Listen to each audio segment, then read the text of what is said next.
Hello అందరికీ అందరూ ఎలా ఉన్నారు? మునక్కాయ egg tomato curry ever green combination కదండి.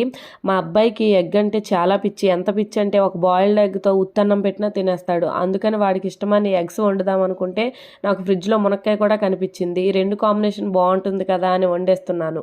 ముందుగా వాటికి కావాల్సిన ఎగ్స్ని ఉడకబెట్టుకొని ఇంకా ఉల్లిపాయలు టమాటాలు పచ్చిమిర్చి మునక్కాయలు కట్ చేసుకొని పక్కన పెట్టుకోవాలి. తర్వాత పొయ్యి మీద కడాయి పెట్టుకొని అందులో ఆయిల్ పోసుకొని కొంచెం పసుపు వేసుకొని ఎగ్స్ను వేయించుకోవాలి. అవి కూడా పక్కన పెట్టి అదే కళాయిలో ఉల్లిపాయలు పచ్చిమిర్చి కరివేపాకు వేసుకొని వేగాక అల్లం వెల్లుల్లి పేస్ట్ని కూడా వేసుకోవాలి. తర్వాత టమాటా ముక్కలు వేసుకొని అవి కొంచెం మగ్గాక మునక్కాయ ముక్కలు కూడా వేసుకోవాలి. అవి కూడా కొంచెం మగ్గిన తర్వాత కారం వేసుకొని ఇందాక పక్కన పెట్టిన ఎగ్స్ని కూడా వేసుకొని కొంచెం కలిపి ఒక గ్లాసుడు వాటర్ పోసుకొని ఉడికించుకోవాలి. కూర దగ్గరికి అయిన తర్వాత అందులో ధనియా పౌడరు కొత్తిమీర వేసుకొని దించుకోవడమే.